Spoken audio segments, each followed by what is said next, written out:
Watch him throw the ball, we gon' pick it off. You gon' let him hit the hole or you gon' cut it off.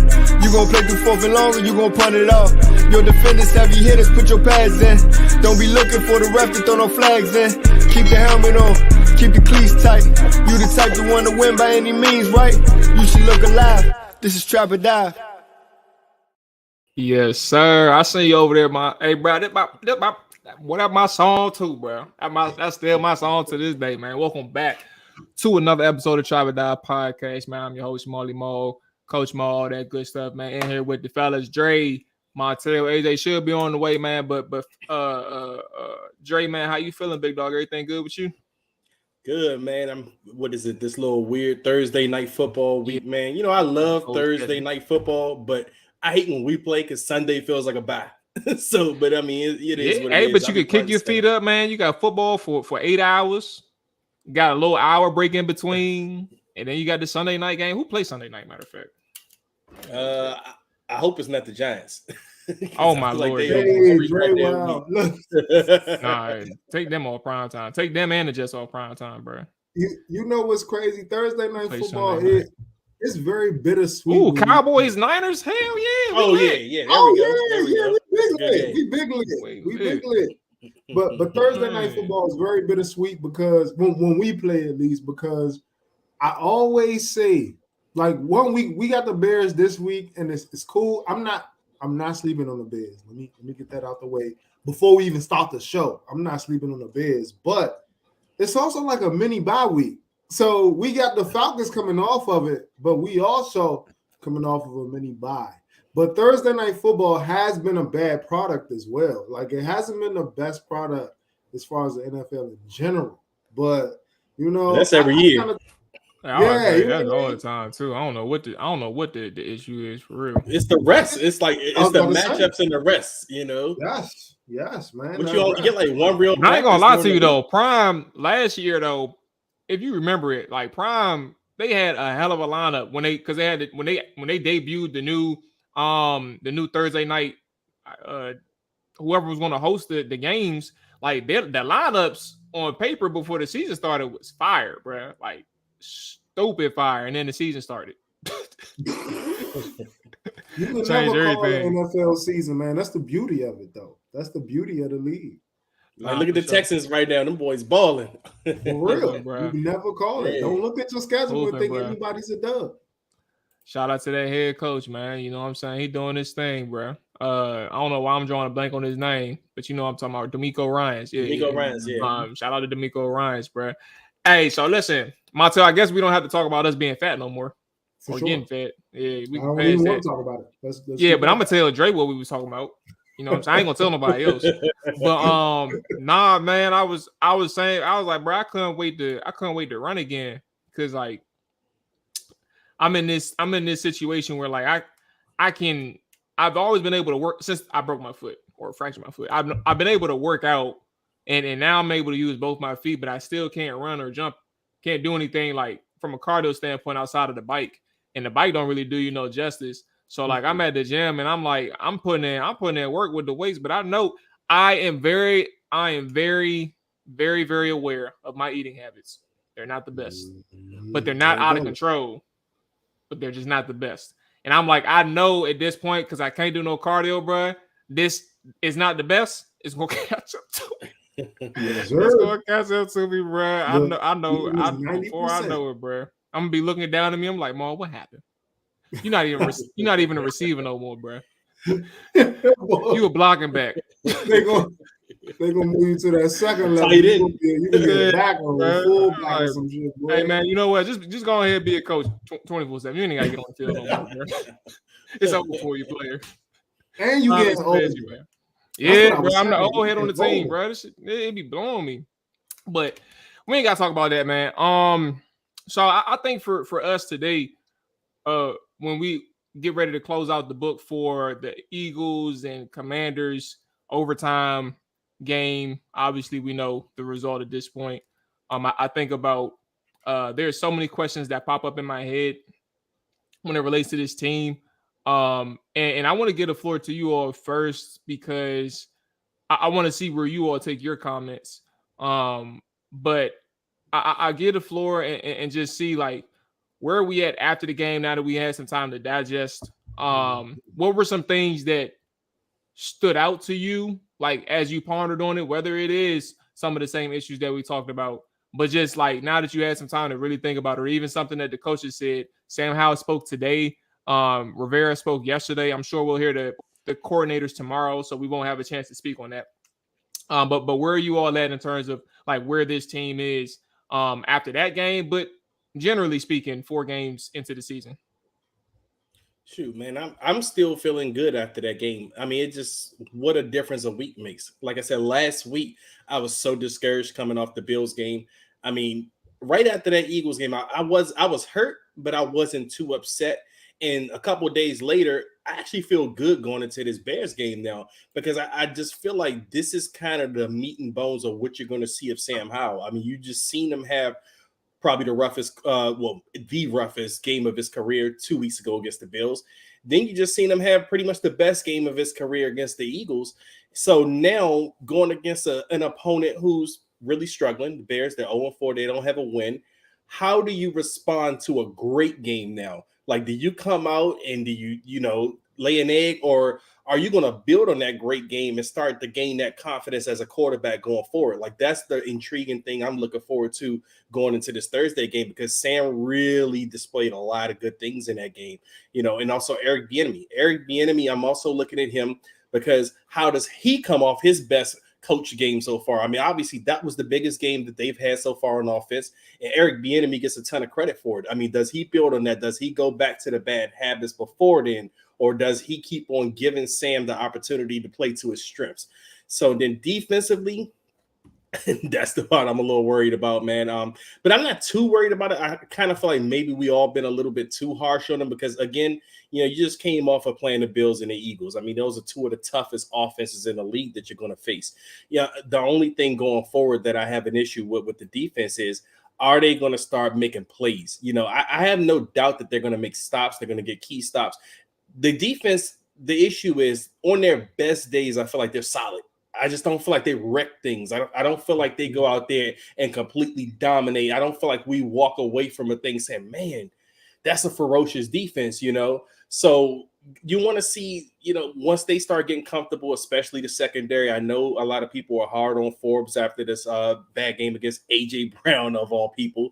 But if Forbes starts to get comfortable, the secondary starts to get comfortable, if they start making plays, will we start to feel like this defense is ferocious? Will we start to feel like this is the defense that's dominating in top 5? So that's something I'm looking, for coming up. But at the same time, I don't know if I feel that good coming off of these 4 games so far. So just like when we watched the game on Sunday, we're emotionally like on a certain type of high. Like I even went back and listened to our show, the post game show after Sunday, and I was able to hear you guys a little bit more. You know what I mean? Yeah, look for real. Y'all was making a lot of sense because you guys were talking about the secondary and Forbes and things like that, and I was like, they make a lot of sense. But one of the things I wanted to talk about, did y'all get a chance to watch Daniel Jones last night and how bad he's been? That boy trash. That was that's one of the things. So one of the things Dre pointed out is that our defense, this is their chance to kind of get it together in this 3-game stretch. He said that last show. And it really is, if you think about it, we got the Bears, the Falcons, and the Giants. That's not to say that they don't, those offenses suck, but we're going to win those games. It's not saying that. But this is a chance for our defense to really step up to where our offense has been, aside from the Bills game and even somewhat in the Cardinals game. But this is a chance for them to kind of catch up. Going back to that last game, I don't do moral victories, okay? And I was looking on Twitter earlier today. I logged back on Twitter last night because Daniel Jones was thinking so bad. I logged into Twitter and searched Daniel Jones. I hate them. So I just did that. You know what I'm saying? So I looked at my man Chuck G. He said something. It's only a moral victory if we win Thursday night. If we go out there and we lose, and that's the thing about the NFL, that's why moral victories don't matter, because sure, you put up a good fight against the Eagles and you lost, but if you come back out the following week, we seen it with the Cowboys. They came back and got blown out by the Cardinals. Despite what the score was, they got blown out. That's why moral victories don't matter.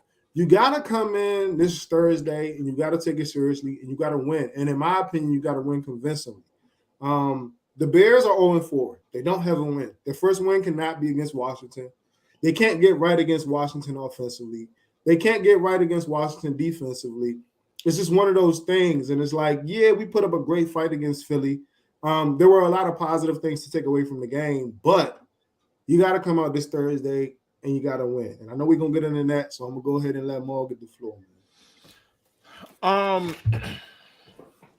For me, man, I got, again, like I said, I have several questions with like the state of this team, but I think I'll start with one of the problematic sides of the football.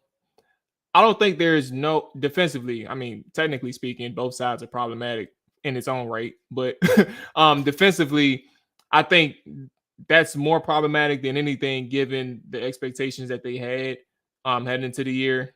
There was a lot of pressure on that front line to really perform, because you look at everybody they have there, you expect these guys to step up in a sense of like showing urgency to the nature, to the extent in which John Allen and Deron Payne showed their urgency when they were really trying to, make that paper. But not only that, like show it to an extent where it's not just a 1-year deal. Like your whole business and mindset and approach had shown somebody who was worth investing into. And that's not to say Montez Sweat or Chase Young isn't doing that, but I think what should be evident from a collective standpoint, all 4 guys, and then the depth guys, because technically the depth guys, they're on contract years too. Casey Toohill, James Smith-Williams. Eventually we'll see F.A. Obata come back. I don't think he's eligible to come back off of IR this week, as well as Fedarian Mathis, but I don't think they'll use him on a short week. Wouldn't make sense to rush him back on a Thursday. They may just bring him back in against Atlanta. But to that extent, or to that point, like that rush line was supposed to step up. That rush line was supposed to help the secondary out, right? You get in from a secondary standpoint, you get Emmanuel Forbes, and he's supposed to help you generate these turnovers. But I think, Dre, I mentioned this to you directly. No, it was Montel's question. Montel asked a question on Sunday about this defense, taking the next step, or if it's been better as last year. And my thing is, like, you got to come to the realization, not you who I'm talking, not Dre or Montel, but you as the viewer or listener or person, like, you're dealing with a team who really, now turnovers is a variance, and it varies, but I think when you deal with certain people, it doesn't matter how many opportunities you get, right? Like, opportunities is all that matters. Can you capitalize on them? Because if you get more opportunities, there's a bigger chance of you creating a turnover. But you're dealing with people who don't make plays. Like, it's been stamped. Like, I think Derek Forrest had a good breakout year last year, right? And credit to him, he made a few plays in terms of forcing a fumble, had a couple interceptions, right? Some were a little bit gifted to him. Kendall Fuller was the one last year making plays, and obviously you can trust him with his hands at the catch point. Same thing with Emmanuel Forbes. He's shown that he was been able to make plays with his hands, but at the same time, like, it's too far in between. Like, I remember seeing some of the plays from the second level, the linebackers, Emmett Davis and Cody Barton against the Philadelphia Eagles, where there was some opportunities for them to get hands on footballs. And like, it's not matter of fact, it's not even fair to even point this out, like, as a criticism for him, because Jalen Hurts is a hell of a quarterback.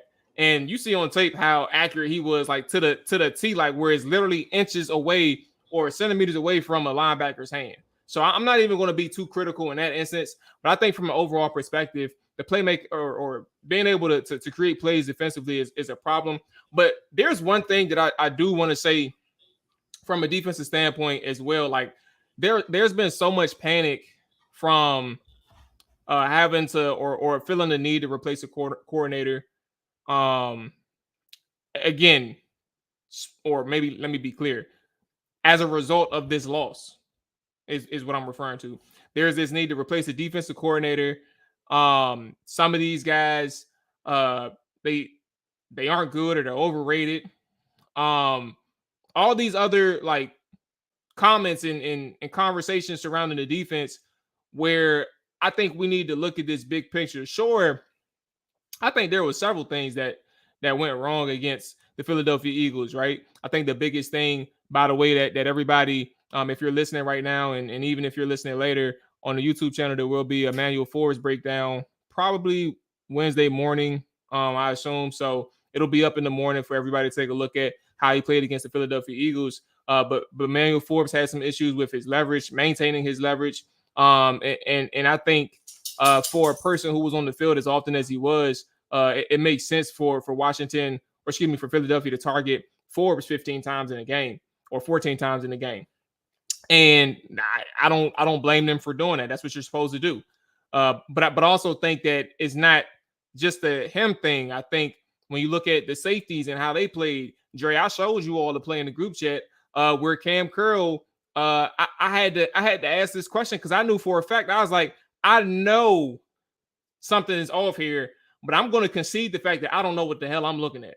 So I'm going to put this out there and maybe I can get some help. And the people that we spoke to in the chat, Dre, we spoke to some NFL players who said, again, they not in the locker room. They don't know the cause either, but we all knew it was some form of quarters. It was a zone coverage. And somehow Cam Curl found himself 5 yards away from the line of scrimmage and with no safety help over top of Emmanuel Forbes. And again, y'all can, for those who are listening and watching, y'all can believe me or you don't. You don't have to believe me. Emmanuel Forbes been on a double move. At the end of the day, his responsibility is his responsibility, but he's supposed to have help. And there was no help. And I would assume he's supposed to have help according to the people that we talked to, and he didn't have any help. That's one play. There's other plays, and I'm not absolving Forbes. What I'm saying is this is a secondary thing.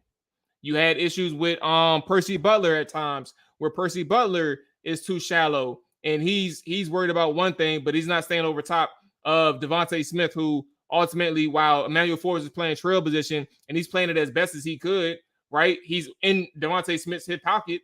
Devontae makes a hell of a grab. But guess what? Jalen Hurts, even when he threw it to Devontae Smith, underthrows the pass. So you're looking at a situation where, like, if Percy Butler's in the right spot and Jalen Hurts is committed to throwing Devontae Smith because he was committed, you're probably talking about either a PBU or interception. But your people aren't in the right position to make plays. And for Washington, it's a collective thing.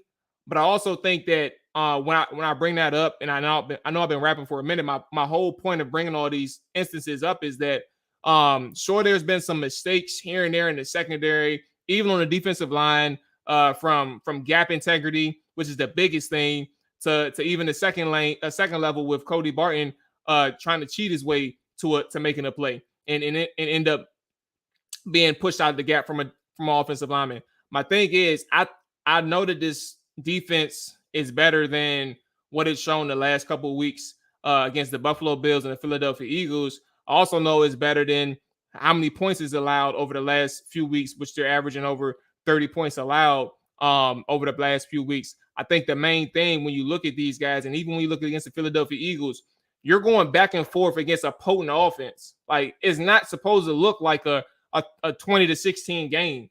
That's your best expectation. It's supposed to look like that. But you're not looking like that against the Philadelphia Eagles offense, who one has a great offensive line, who has a really good quarterback, who has elite weapons on the perimeter, who has a solid tight end, who clearly has DeAndre Swift, who is growing as a running back in their offense, and he's looking very comfortable off rip. Like, that is a potent offense. And if you're going to be able to keep them under 20 points, that you deserve shots for 3 days in a row at your favorite bar, your favorite liquor, top shelf, no questions. Like, that literally is that's a tough matchup. As Dre takes a sip. and that's all I say. Like, I spent a lot of time with the defense, and I'll leave that there and leave you all for response. And if you all got comments in the chat, let us know. But like, my main thing is, like, when you look at that defense and you look at who they went up against, bro, like, you got to understand who you're going up against. It was going to be hard to keep these guys under 20 points and think that Washington's defense can do that. And that's not excusing. That's just the facts of the matter. You're going up against a very good offense, and they battled. They went back and forth, and they still made plays defensively. That's literally what it is, bro. More, while I agree with you, there are. I'm gonna make 2 quick points. One, we do this as fans far too often, bro. Like, let's just keep it a bean. We watch just as much football as the fucking expert, excuse my language, as the experts, bro. Well, we do. I can tell you now, even if you don't chop up film, right? I sit down, I watch high school football on Friday. I watch college football on Saturday. I watch NFL football on Sunday. I don't have to always break down film to tell you if somebody isn't good or not. Like, we do this far too often where we discredit ourselves and we credit the people in the positions that are making the calls as if they can't make mistakes. Like, bruh, if Jack Del Rio is making bad calls and I can see that, like, I don't have to try to say, well, Jack Del Rio's an NFL coach or blah, blah, blah, blah, blah, blah, blah. Like, I heard something from Chris Cooley or somebody mentioned it. I didn't hear it. Somebody mentioned Chris Cooley pointing out how Chase Young is kind of just doing his own thing. And every fan questioned what Chris Cooley said. You know why? Because Chase Young looks good.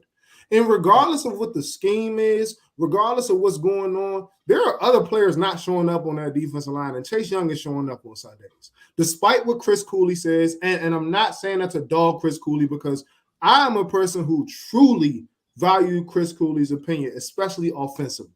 I'm a person who truly values Logan Paul's opinion, especially offensively, especially when it comes to tight ends and receivers. But just because you play in a league, it doesn't mean that you are far superior as it pertains to your knowledge of the game, bro. Like, it just doesn't. Like, we see what we see, bro. And some people know ball without having to crunch the film. Now, I will say this: film does give you somewhat. Is this about related to Chase? No, I'm gonna tie it all in. But I just wanted to tell you, like, don't discredit yourself because you somewhat did that when you said, you know what, I'm not in there, I'm not in the huddle, and you said you reached out to other players and they said, I know it's like a quarter. So I just wanted to point that out. You know what I mean? That's just that 1 point. That was 1 point, but I'm gonna go to another point. The other point was we do this far too often too as fans. Like, we credit the other team. Well, Jalen Hurts is really good. The Eagles, that's a potent offense. the Bills, they're a great offense.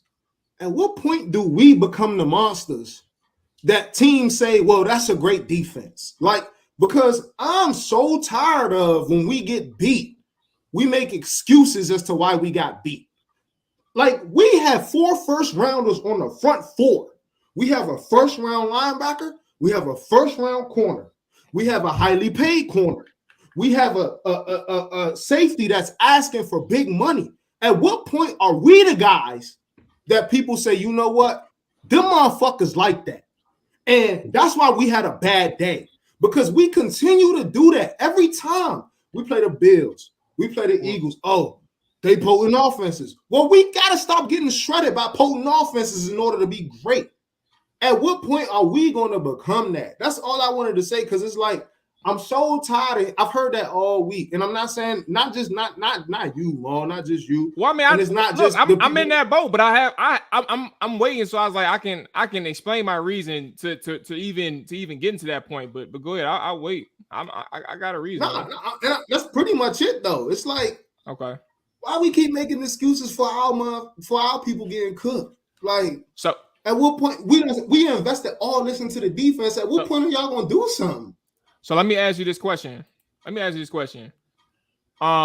I'll get into my reason. How many points did Washington put up against the Philadelphia Eagles on Sunday? 31.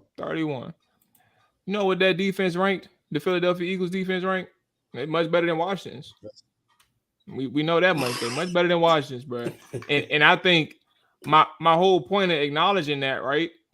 And even bringing that side up is just I want people to understand 2 things. One, we got to start talking about not about their draft status, because that's a coach's decision. That's a general manager's decision. Like, they got drafted in the 1st round because of this. They got drafted in the 5th round because of this. Like, that's dead and gone. That's draft status stuff, right? But what about the talent on the field? Like, I don't think that – I'm not saying that the talent – there's 2 things. I don't want to give the idea that the talent isn't underutilized and that they could be more aggressive in some instances. But I also don't want people to sit here and suggest or believe that this talent is severely underutilized. Like, I think that some of these guys are good, but how good are they? Like, we're talking, I already mentioned 2 safeties that had some issues against the Eagles. I already mentioned the 2 edge rushers who I think they're solid players, but who has been a game changer yet?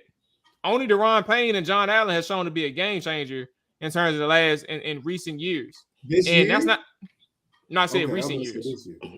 Well, I mean, who is? Oh, if you're talking about them 2, I mean, the whole defensive line has stood up. They've taken over games. I've said that. Like, they've taken over games in Arizona and in Denver. But again, that's where I get back. That's where I get back to Philadelphia and what happened then. Like, they still made plays. And that's where I'm like, in a game where you're going back and forth from a scoring standpoint, that defensive line still had moments in that game where they caused havoc for Jalen Hurts.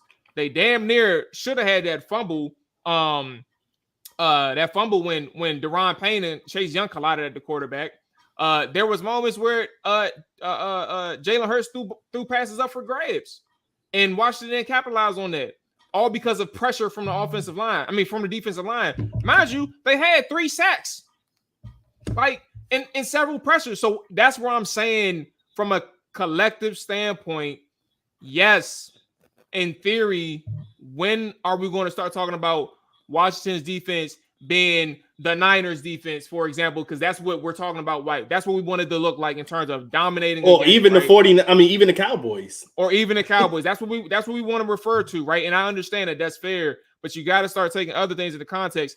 And on top of that, like, we may be underutilizing the talent, but I don't think we're severely underutilizing talent. It may be the case that these guys are just not as good as what we assume them to be. But they battled against the Eagles. They made their plays, and Philadelphia just made more plays. That's literally my overall takeaway. Let me ask you this, Mark, because this has kind of been the running thought and the narrative in the fan base right now. AJ, if he was on here he goes right here. Speak of what I was about to ask. Now, I'm sure. No, look, listen, AJ. I got something for him to come on. This is actually going to be perfect for him to transition into. Mual, so what Mual is saying, he don't think they're being severely underutilized on defense, but it's a narrative in the fan base that a lot of people feel like Jack Del Rio is holding his defense back. So Mual, I think you would disagree, but AJ, you would agree with that Jack Del Rio is holding his defense back. Oh, I definitely think he's. Can you hear me? Yeah. Yeah, I definitely think Jack Del Rio is holding the defense back. I'm just tired of seeing the same game plan against especially division teams. Like, you're really not seeing anything different. Like, I just think that there could be more innovation. I think that the tempo from the defense could be altered. I would like to see both sides mirror each other. Now that you bring in an Eric Bieniemy who has that high intensity, I would love to see someone that brings the same thing where they're battling each other. Like, it feels like a true competition. But I mean, I don't think it even matters because at this point, it is what it is. We're stuck with Jack Del Rio for the season unless something really drastic happens and maybe the new ownership goes to Ron and say, hey, man, you're going to have to fire your childhood friend. You're not going to see another play caller defensively. And they really don't even have a guy that I believe could even step in and call plays. So it's like you're stuck. And it's kind of been one of Ron Rivera's issues even going back to Carolina. Like, he fired a couple defensive coordinators because things just weren't clicking. And once he got removed, and if I'm not mistaken, they brought Steve Wilkes back into the mix as D coordinator, that defense started humming again. You feel me? Like, when you watch Washington's defense in comparison, just last night, the Seahawks, like, those guys are running downhill. They're playing with a certain tempo. There's a certain type of energy. It's like, fuck you. We are taking your shit. Like, you want to see that attitude. Like, a Devin Weatherspoon didn't really play much slot in college. His first real game, honestly, in the NFL. And what does he do? He gets blitzed often. He has 2 sacks. He has an interception for a touchdown, 97 yards. He's impactful immediately. Like, that is coaching. That is someone putting their guys in the right positions. And even though we may not know everyone on that front four of the Seahawks, they were attacking Daniel Jones. They were not letting up. Everyone was playing relentless and downhill and fast, which is what led to the Giants only having 3 points scored all night. And you don't see that in Washington. So I don't think it's an issue with the talent that's been assembled. I think it's more so the attitude of what you want from your defense. If you're going to call defense to where you're scared to get beat deep, that's exactly how your players are going to play. They're going to play like they scared to get beat deep. That's why they be jumping everything kind of short, because they be thinking that the that the team's trying to take advantage of them. And in all honesty, that's what was getting them hit over the top already early this season. I think they're probably top 3 already in explosive plays defensively for the year. So here's where I kind of agree with AJ, but Mual, you pointed out something about me last show. It's true. Okay, look, if I'm gonna get look, Slicing it. Hell yeah, but this is the thing. I'm that friend. If I'm gonna get to on be your fair, ass, I said he'd be right, but then he just say, I'm gonna go ahead and take another I mile. just throw some more sauce on it. Look. If I'm that friend, if you come out the house and your jacket ugly, I'm gonna be like, bro, what the fuck do you got on? And I'm gonna cook you until you go change that bitch. But at the same time, Mual, you're so like level-headed that you're too nice in a sense. So I'm gonna give you a perfect example. You mentioned the Eagles. They gave up 31 points to us, but I want you to answer this question 100% honestly. Have they invested as much on the defensive side of the ball as we have? No, that's the answer. I don't even want you to answer. That's the answer, bro. Like, I don't know, because they got some resources on defense. They have invested a lot of draft picks. Maybe even trading. They have invested just as much draft picks as Washington has. It's just that they had a better foundation. let's kind of retool that. I get what I think they've invested just as much, but they've done it from effective free agent or trades. You know, they got in the Bradbury dude, they got in Darius Slay. And then Reed Blankenship was good draft pick. Hassan and Reddick then was a free agent. Agent. That's what I'm saying. So like they've invested just as much. They've just done it from a mixed bag: free agency, trades, and draft. Washington, meanwhile, they can't sign no damn free agents to say they like everything is gone through the draft. So you got young and experienced players where you got to they don't spend. Well, I think one of the major differences Philly built around the fact that they were also bringing in veterans, whereas with Washington, everyone has had to grow from the day of joining the NFL. They've been rookies. Yeah, there's been no veteran presence on the team. There's been no Darius Slade that's moving from Detroit, but he's already been a top corner in the league. It hasn't been a Hassan Reddick who's played in multiple organizations and kind of knows his niche now in the league, what he needs to do. James Bradbury, like it's never been one of those guys. So they've done a mixture of bringing in vets that may not have been the greatest elsewhere or may have been good elsewhere to add on to the fact that we're going to take a Jalen Carter. We're going to take a Kelly Ringo. We're going to take a Nakobe Dean, a Jordan Davis, a Nolan Smith, and bring they in. Still got Fletcher and Brandon too. Like we just got rid of Jerron Hargrave. Like we've been building on top of our dogs, whereas Washington is like, I mean, you heard Ron today. Just because you're drafted a second round pick doesn't mean you necessarily are going to be. That's what I was just about to say. That's BS, bro. It's not about necessarily being a starter, but you should be contributing. Hear me though. He's not contributing. Hear me though. Washington has second round picks on the defense that don't even play. That's why I say no, because y'all don't even see how much we've really invested to this defense. Like we've invested, and I said this in the offseason, we have over allocated assets into the defense. It's just that Philly, their defense, any asset that they allocate to the defense, it's an immediate impact. And they come in and they play. And granted, we put up 31 points on them, but they have not invested as much as we have, especially as it pertains to draft capital, into the defense, bro. And as it pertains to what AJ was saying about the scheme, one of the problems that I have with our scheme is the fact that I don't know if you guys watched JJ Watt break down Myles Garrett last week. And he was just like, he was in the middle of the defense doing like a crossover move. I don't know if y'all seen that shit. Like, and he was, you know what I'm saying, over top of the center. And you watch Michael Parsons, he's everywhere.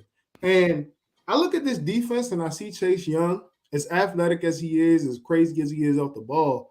And I told my dad this recently. He's a queen on the chessboard. I play a lot of chess. When you have a queen on the chessboard, you can't keep it in one spot.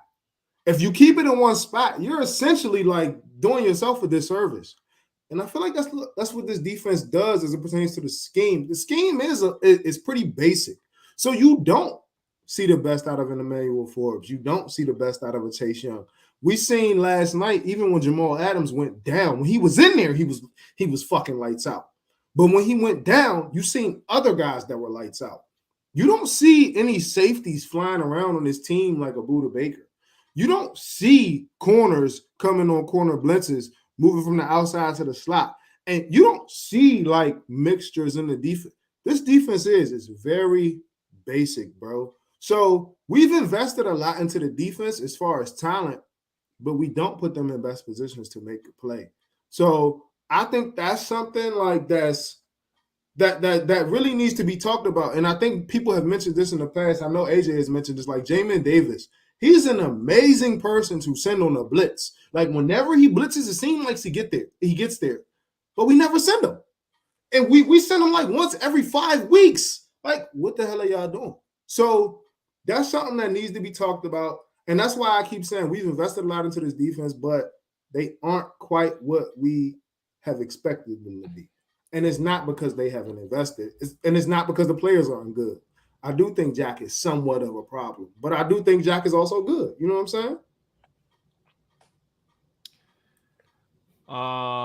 Let's go ahead and get into quick conversation on offense and get into the Bears game. Quick Bears preview afterwards. Yeah, Sam Howell has had an interesting 2 weeks. You go from a low of a 4-pick game, no touchdowns, sacked 1,000 times. You know, on your ass, damn near 70% of your dropbacks, whatever it is. I don't know. I'm just making up numbers. To a game where, you're relatively clean for the most part. You got your 5 sacks, but like at the same time, it's crazy because the protection was pretty solid for the most part. But not only that, your coordinator and you bounced back a week after everything was as rough as it was, and you all said, I'm gonna make a concerted effort to get the ball out of my hands quicker.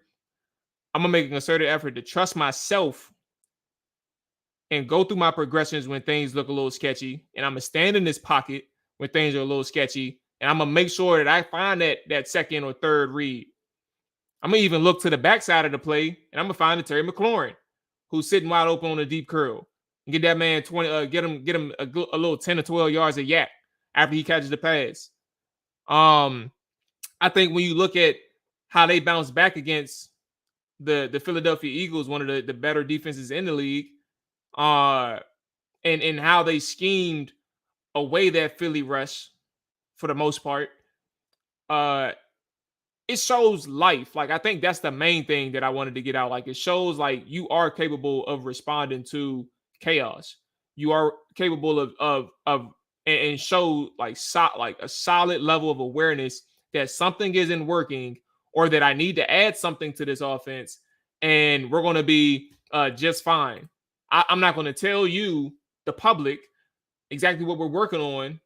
You'll see it on tape. If you got the game or the film, you'll see what we've been working on. But I'm not going to tell you in these conferences, and I'm not going to worry about if you know or not. But you're going to see a difference, and you're going to see that immediately after we done went through hell against the Buffalo Bills, and I like how they responded. And again, like I said, it shows life. I think my main thing is seeing how consistent they can be on a week-to-week basis. Chicago, in its essence, you're going up against a defense who isn't that good, but like, how does the enemy approach a team who is as desperate as they are in their situation, who hasn't won a game in 14 tries, and they're on a short week against the Washington Commanders, where they just had a 28-7 lead and blew it. Yeah, it's offensively, like I said, I mean, Eric Bieniemy and them called his best game. I mean, we were a little worried, not just because of the Buffalo game, but each game we watched this season, the Arizona game, the Denver game, there were lulls in the offense. Like the Arizona game, you got started a little late. You didn't get a good early. I mean, I think they scored 7 early, and then they just went on this lull. But that's part of having a young quarterback, new play caller installed in the first game. The Denver game, the first half was atrocious. We had our issues with the run pass ratio. I mean, we kind of carried that over from the Cardinals game in week 1, but then they came out and they played really well that second half. Then it comes to the Bills game. Of course, that's the embarrassment. That's the game that nothing went right on offense. So, I mean, we were worried. We had a body of work that we were a little concerned, and we were saying something has to work and has to work quick. We had that conversation, especially because we know Ron was going to say something about the run-pass ratio with the young quarterback.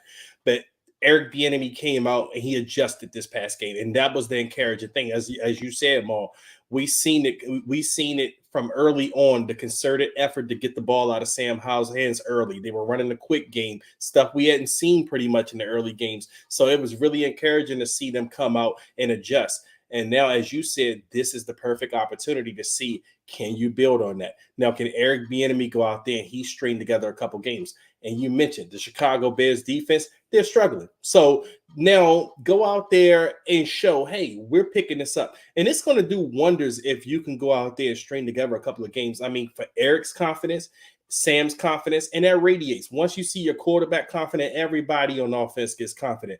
And Sam strikes me as that type of guy who can, he can realize his potential if he has that confidence. So again, I mean, I'm encouraged by what we saw because, like I said, the adjustments is what we were looking for. We asked for it, we got it. Now it's intriguing to see, can they build on that? I mean, I'm hoping we can.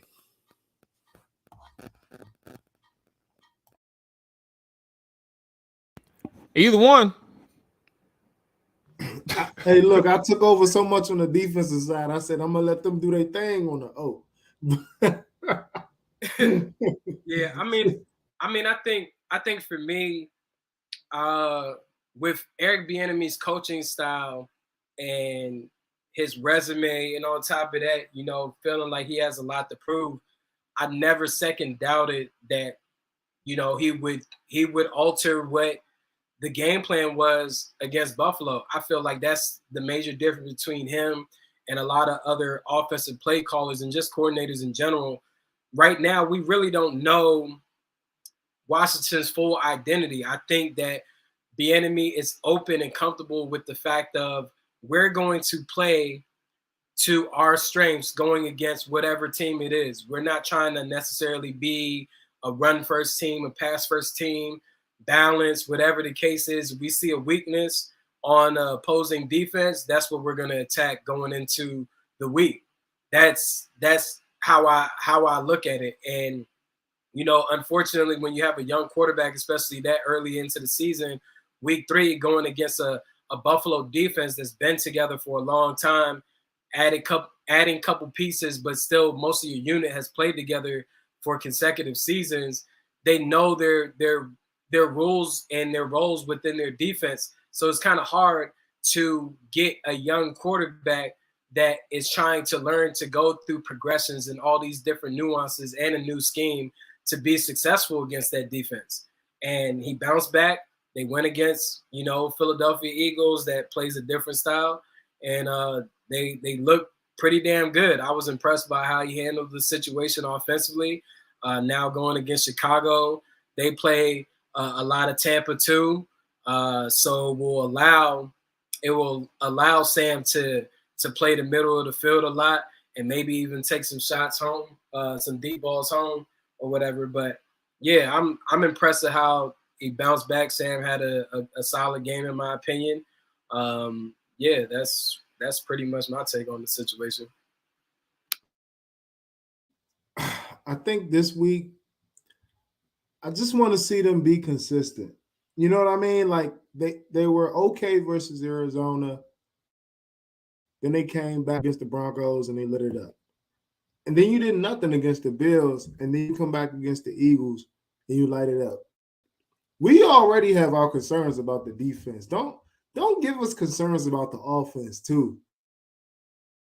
I was talking to my pops earlier, and I said, you know what, Sam is doing the Kirk Cousins right now. He's doing the Kirk Cousins thing where he'll light you up one week, and you be like, yeah, Kurt the man, and then you come back and you be like, Kurt, what are you doing, Kurt? I want to see some consistency because just like when Kurt was here, despite what we all want, it doesn't matter what we want, despite what Ron wants. This is a passing offense. Like watching this offense through the first 4 weeks, it's a passing offense. And I want to run the ball 50 times a game, but it doesn't matter. You know what I mean? This is a passing offense. So Sam Howell has to be the guy. And you know what? They made mention of that after the Bills lost. They said, we want to accelerate his learning curve because we are going to be this. They basically told you, we passing the rock. And I'm not mad at that because that's the way the league is going. But if that's who you're going to be, you have to be consistent. And your quarterback has to be consistent. And your play calling has to be consistent. Your line has to be consistent because one thing we've seen from this O-line through 4 weeks is they get smacked in the mouth. But they had a really good game last week. And if we're going to have any sustained success, the O-line has to be good. The play calling has to be good. The quarterback has to be good. And the receivers have to be good. So that's the one thing I'm looking forward to this week is can we put it together 2 weeks in a row? Because we can't do this we're having a good game, we're having a bad game, we're having a good game, we're having a bad game. Like, we can't do that because that's unsustainable. So I want to see them put it together for 2 weeks in a row, regardless of what the Bears' record is. I want to go out there, I want to be efficient, and I want to get the dub, most importantly. So, hey, everybody in the chat, fellas, let's end this and then transition to the Bears game. What's our level of confidence? 4 games in, what's our level of confidence in the defense moving forward, and what's our level of confidence in the offense moving forward on a scale of 1 to 5? I think that'll be easier. 1 to 5, not 1 to 10. 1 to 5. Where y'all at on both sides of the football? I guess I'll go first. For me, I'm gonna go with. Oh, sorry. About 5 being the highest, obviously 1 be the lowest. For me, I'm going 3.5 on the defense. I mean, I'm not concerned that they're going to be a bad defense going forward. Again, I'm concerned that they're not going to be everything we kind of expected to be. I mean, we've kind of talked about it ad nauseum. I mean, and the thing is, Montel mentioned, about them dominating, and we kind of want to see just one of those performances where we walk away feeling like this defense just wrecked the shit out of a game plan. That defensive line changed everything in this game. Like, we want one of those type of performances, and maybe if they do get one of those type of performances going forward, it'll elevate them to the next level. But again, I don't think they're a bad defense. I mean, I do think that, some of the talk about the defense is harsh. So I'm at about a 3.5 with them because I do feel like at the worst, they're going to be solid for the rest of the season. Offensively, I mean, that Eagles game put me at about a 3.75, honestly, man. I got to say it's a little bit more than the offense. I mean, a little bit more than the defense at this point, just because I feel like Sam is growing and Eric is learning him. And I do feel like this stretch of games going forward is the perfect opportunity for that offense to show even more and maybe get Sam even more confidence going forward to elevate this team. I think it's something that we could say the offense is a little further ahead than the defense, because that should not be the case. Like, despite what we think. Hey, Montel, what did you say? I said, I think it's something that we could say, like that anyone could say. And Dre said it, and I feel the same way. We feel as though the offense is a little bit further ahead than the defense. Like, well, I actually disagree a little bit with that, but why? I mean, that was one of my that was one of my topics for the show today, because I think we really got to start maybe having that conversation. I don't think that should be the case, though. It's year 4 for Jack Del Rio, same system, more players, more invested. Like, we've invested small chips into the offense. Why do we have more confidence there? I think that's an issue. We got a makeshift offensive line. We've invested 1 first-round pick into the receiver. We have a 5th-round pick at QB. Terry McLaurin's a 3rd-round pick. Granted, he's bona fide number 1 receiver. You went and got Curtis Samuels, who, I mean, Curtis Samuels is good. He's not, he ain't nothing special, but he good. Like, why are we more confident on that side of the ball? I think that's an issue. You know what I mean? But I'm gonna go 2.7 for offense and 2.4 for the defense. You know what I mean? I'm a tough critic. You know what I mean? Like, I think that the offense is a little bit further ahead, but I would like to see some consistency there. And while I think the defense, they did take over. I think that Denver game, that D-line, even though Denver put up points, I think the D-line did take over. And I think that was a game in which the defense showed out, but they haven't been consistent defensively overall, and they haven't been consistent offensively overall. So I guess I just want to see some consistency, man, and on both sides of the ball. But I'm a little bit higher on the offense right now. But let me just speak real quick why I say I disagree that the offense is ahead of the defense, because let's be honest, this was the first really good game the offense had. I mean, they were good in Denver, but it took them a half to get going. They weren't really good in Arizona, and they did absolutely nothing against Buffalo. Whereas the defense has had solid games throughout. Even in the Buffalo game, obviously, we were down 16 going into the 4th quarter. It was the offense that couldn't get anything going. I mean, as a whole, this is probably the defense's worst game against the Eagles. And I don't think one bad game against the offense kind of just putting up their best performances last week means the offense is ahead of the defense at this point. But to your point, I feel good, or at least better about where the offense may be headed. I think the offense can finish, ahead of the defense if Sam Howell keeps on the trajectory that he's on. And Eric Bieniemy also is with him and in sync. Where we at? Dre, you know why you can make that type of statement? It really boils down to coaching. You feel confident in the person that's leading that unit, and you know that they've already shown what they can do here. Put everything aside from Kansas City, the coach has already shown you that he can adapt and adjust on the fly. That's why you feel more confident in the offense. And I'm with Montel. Like I feel like the offense is much more advanced than the defense. The defense right now, I would probably give it about a 2.5. At the end of the day, this is a perfect opportunity for them Thursday to put together a complete game from not just only the defensive side, but also offensively. We have yet to see a complete game under this Ron Rivera regime in any year where they played perfectly great on offense and defense. Thursday provides you that opportunity to, take advantage of these bad teams. Right now, we know that the Commanders can't necessarily compete fully with, the top tier teams like the Buffaloes. They had an opportunity to pull off a win against the Eagles, but a lot of us going into the game expected a loss. That's why, not attempting that 2-point conversion is still being talked about 48 hours later. But I would go with a 2.5 with the defense. When it comes to the offense, I'm going to agree with Dre. I'm at a 3.5. I believe that's what he said. 3.75. You said what? 3.75. Mathematician. All right, whatever. I'm going to just say a 3.5. This man said 3.75. I ain't hear that part, but yeah, at the end of the day, I'm confident with where they're heading. I feel like the only real struggles defensively on the schedule will be the division games. As we all know, division games are typically close. The Cowboys have one of the better defenses in the entire NFL. I think remaining outside of that, you play the 49ers.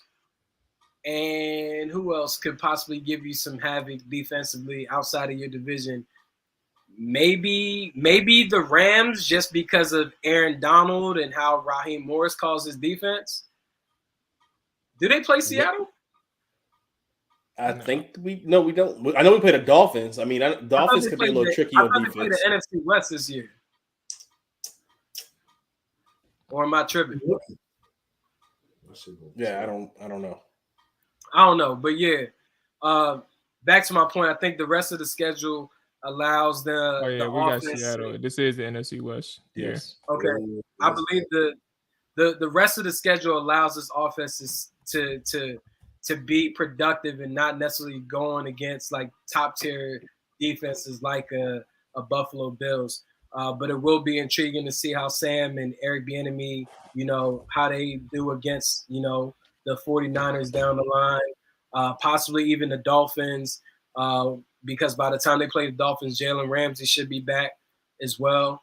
But outside of that, I say 3.5 offense, 2.5 defensively. Where are we at? Well, actually, I said where are we at? Let's go ahead and close out with this Bears thing. How do I want to phrase this?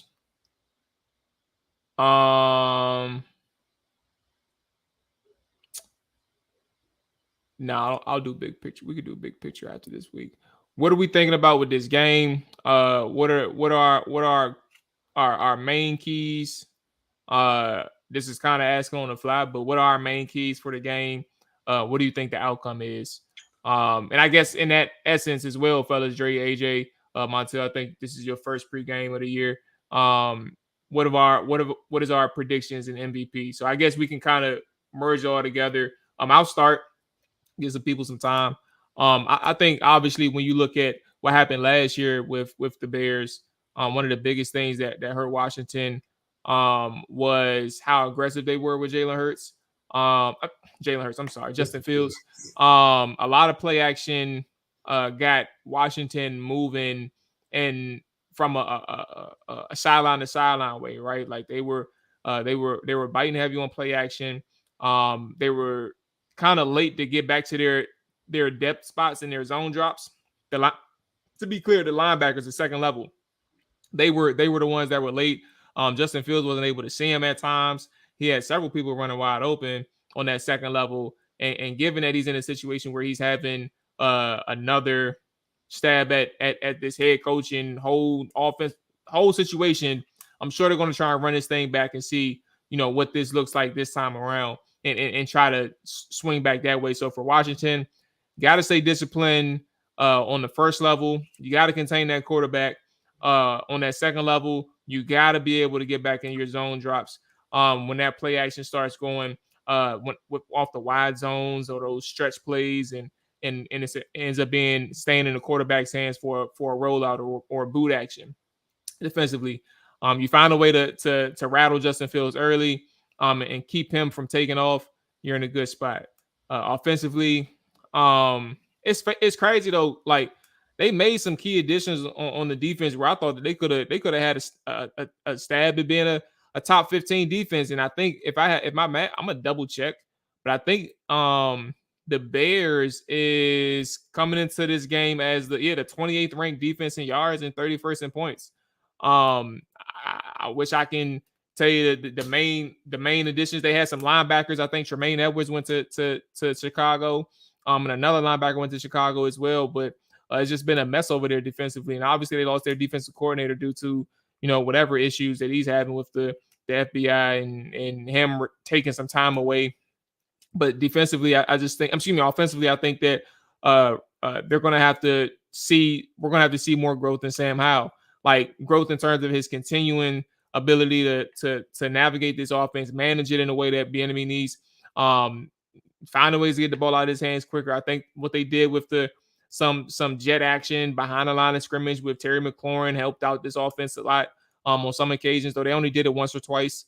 And those keep using the screens, like find ways to get the ball out of his hands quicker, but also see that Sam Howell is continuing to develop, because if Chicago is end up being this pressure happy team against Sam Howell because they want to try and steal a page out of somebody else's book, Sam is going to have to be able to show that he can stand tall in there and make some plays. So it really does come down to that quarterback and how Bieniemy is able to keep this offense protected from a offensive line standpoint and from a quarterback standpoint. So with that being said, I'll give Washington a dub. I'm gonna put my faith in them. I think it's gonna be a close game though. I'm gonna say 27-17. Maybe Washington pulls like a late field goal to close it out, but 27-17 Washington. I'm gonna go next, and I'll be pretty quick with this. But yeah, I think the keys to this game, man, like Mual said, defensively, the Bears have been atrocious to start this season. And something, that's going to be a little fun for me. It honestly has nothing to do with anything. It's just my little superstition. But I want to see if this is the proverbial game. We get rid of the Dan Snyder curse, so to speak, because I feel like this is the game under the Dan Snyder era that you come out and you lay an egg. Thursday night prime time against a team that's struggling, who hasn't got a win. This is when they usually come up against us and get there first. So, this is the game I want to see us shake that stench, the Dan Snyder stench, and you come out and you dominate this team. I think offensively, this is the game where Eric Bieniemy could probably really showcase Sam Howell. I mean, the Bears struggle defensively, especially on pass defense. Get Sam Howell in a rhythm early. I mean, we talked the last couple of games, the keys going in. We should get the run game going. This is a game I'm advocating. Let's get Sam going early. Get Sam in a rhythm. Go out there, teach Sam how to put his foot on someone's neck. So this is the game to go do it. Defensively, make Justin Fields uncomfortable, man. You have to make him uncomfortable. They struggle offensively as well. I mean, the Bears are just a struggling unit all around. I mean, they did get DJ Moore going last week, which was a little concerning because DJ Moore is a good talent. But in Justin Fields, you want to play contain. You don't want to get out your assignments because that guy can gash you on the ground. That's really my concern about him. I'm not so much concerned about him in the passing game, although he can make some throws. He can make plays in the passing game, but I'm more concerned with him in the run game. I'm going Washington. I normally don't do this as far as like the score. I always pick it close, but I think we're going to dominate the Bears this week. I'm going 31-13 Thursday night, and I'm giving Sam Howell the MVP because I think this is the game to showcase him. There we go. Yeah, I mean, I think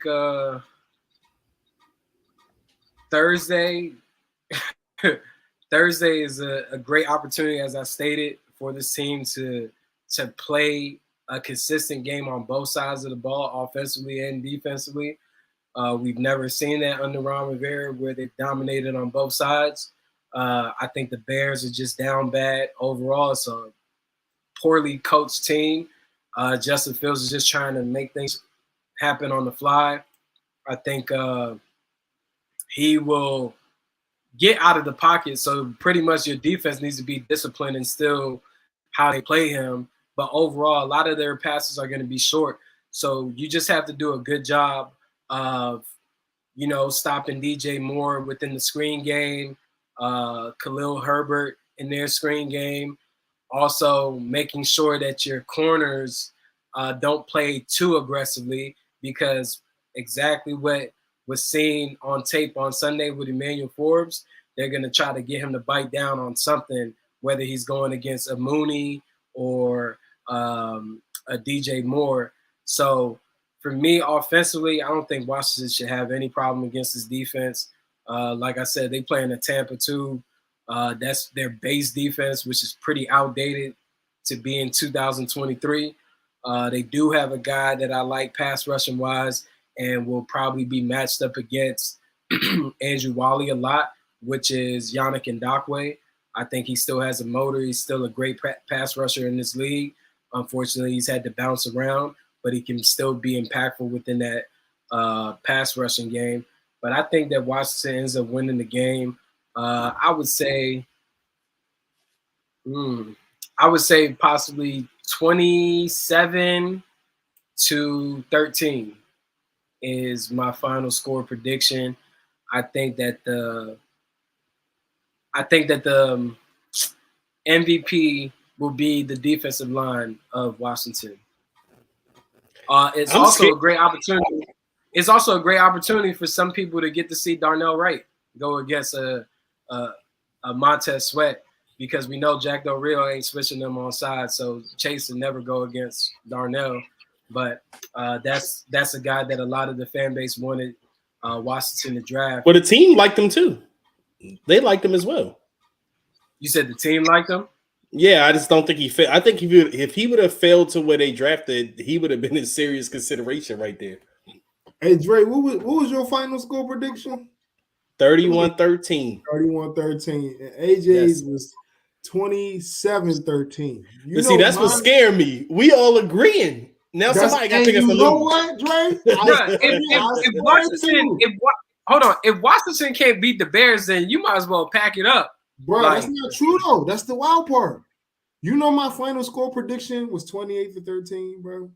Wow, and so everybody now, got him at 13. I was going to say 28-13, but I changed my mind last second. That's crazy. Now I gotta go in the complete opposite direction just because of who I am, bro. And you know what? If I'm being honest, this game scares me. And I know a lot of people feel real comfortable. The Bears are 0-4. Oh, they're in turmoil. We were the Bears for the past however many years under Dan Snyder. And I think I'm just afraid to be comfortable. I'm afraid to take my shoes off in the crib right now. You know what I mean? Because this team, these are the games in which we struggle. I seen it last night. The Giants are struggling. And I seen a couple fans say, watch Daniel Jones come in here and rip us up. Like, just watch. And you know what? I believe it. I don't know why, but it's happened so many times that I can't get that stench out of my clothes. Like, this is a game in which I ain't gonna lie to you. I feel like we should win. We're capable of winning, but I'm very afraid, bro. Like, you can throw out all the numbers. If you're gonna be scared of the Chicago Bears, then goddamn, don't even watch the rest of the season, bro. Because if you need to be scared of the Bears, then we have a bigger issue on our hands. But we've always had a big issue on our hands, AJ. That's the problem. We've always had a big issue. Well, then, whenever it's Thursday, Sunday, Monday, Saturday. For real. And I said, this is why I said we got to see if the Snyder snitch gone, man. We have to. Go ahead, Mo. What you about to say? No, I was gonna say I got to get up out of here. Make sure you get your predictions and your score prediction. Well, you said 28-13, but I said 28-13. I'm gonna stick with it. I'm gonna go Sam Howell. This is his game. I see my man in the chat. I'm gonna go 28-13. Sam Howell is the MVP. And I think the defense does. I think the defense gets right this time. I don't think this is the game that Justin Fields get right, which in years past, it's always the quarterback that's struggling that come in and get right against us. I think we pull it off, man. And I think we beat them in convincing fashion. And I think we go on in the following weeks. I don't want to get too far ahead and handle business, but I think that this is the game in which we get right. Finally, like we get right against the bad team, and it doesn't happen to us. Boom. There it is, man. I'm gonna say my same thing with Dre. My MVP is gonna be my MVP is gonna be Brian Robinson. It may be Brian Robinson for the next few weeks until I get tired of saying Brian Robinson's name. But that's gonna wrap it up for us AJ on this. Yeah, I ain't even worried about AJ no more, man. AJ's been verified as a hater, bro. I hope you get tired real soon. Because next week they play your boy Drake London. You don't be saying his name too much.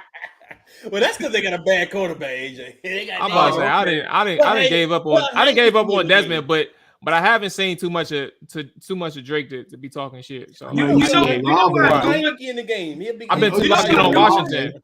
I do want Heineke to play next week, so that defensive line can kill his ass. And we never got. I want Ritter to play because I want to win. I want Ritter to play because that's our best chance of winning. Hey, listen, we here post game, man. Graveyard shift. Shout out, we out this thing, man. But that's gonna wrap it up for us. Appreciate everybody who listened, watching, all that good stuff. That stay tuned. Till next time, man. Peace. Y'all boy be easy, bro. Yes, sir.